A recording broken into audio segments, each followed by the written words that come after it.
من أول الطفل اللي بيغني كلمة زهقان طول الأجازة، مرورا بطالب ثانوي اللي كل دروسه أونلاين ويومه مقتصر بين 4 حيطان، لحد الشاب اللي دايما قلقان وحاسس بالضغط والتعب. كل واحد من دول وكل واحد مننا بقى عايش في فقاعة لسبب ما. البشر قاعدين بيبعدوا عن بعض مع مرور الزمن. أهلا بالدراسة وأهلا بالستايل الجديد. لو بصيت على أبطال أفلامك المفضلة هتلاقيهم غالبا بيبقوا عايشين لوحدهم، علما بأن بدون أي مرجع، بس هو كده. الأفلام هي اللي بترسم الواقع، مش السينما بتصور الواقع. كمية الناس اللي بتسافر عشان تشتغل لوحدها، والأسر اللي بقت منعزلة عن عائلاتها، واللي بيساعدها في ده آراء البنات على جروباتهم، والبودكاست اللي بيقولك أصحابك بيعطلوك إنك توصل، سيبهم وانجح. السوشيال ميديا دايما تلاقي الوحدة رومانتسايز، البوستات اللي بتشتم في البشر والتجمعات والدفعة، على أساس إن ده كله كرنج. بقالي 10 سنين بقرأ بوستات على فيسبوك إن الصحاب غدارة والقرايب أشرار والخلوة كل الورث وبيتك توكسيك، وتلاقي الناس اللي من غير شخصية بتمشي ورا بوستات الفيسبوك كأنه بروتوكول. كيف لا تكون الكرنج؟ كل حاجة بتزقنا إننا نبقى لوحدنا أكتر.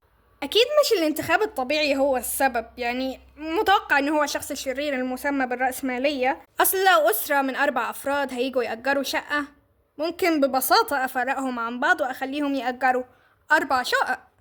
وكل ما المدن بتتمدن أكتر، كل ما الشوارع بتوسع أكتر، كل ما العربيات تكتر، كل ما الناس تنغلق أكتر، والفقاعة اللي هم فيها تكبر، لحد ما تحس إنك لو سألت حد عن اسمه ثنائي هيحس بالتهديد وإنك تعديت خصوصيته.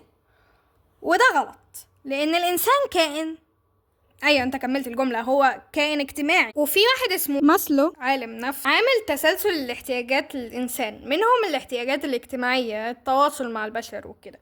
فهو في مشكلة، لكن الحاجة اللي مخليانا مش واخدين بالنا ان في مشكلة هي السوشيال ميديا اللي مديانا احساس زائف بالتواصل. لان في بحث اتعمل في امريكا بيوضح ان 40% من البالغين حاسين ان هم منعزلين.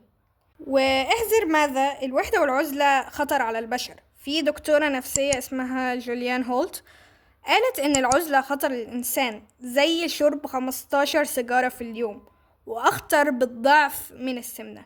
وفي عالمنا ده حتى لو الواحد عايش مع عيلته كله تمام، هتلاقي كل واحد بنيله الفقاعة بتاعته على السوشيال ميديا. حتى سيدنا محمد حذر من مبيت أو سفر الواحد لوحده، زي ما أمرنا بصلة الأرحام.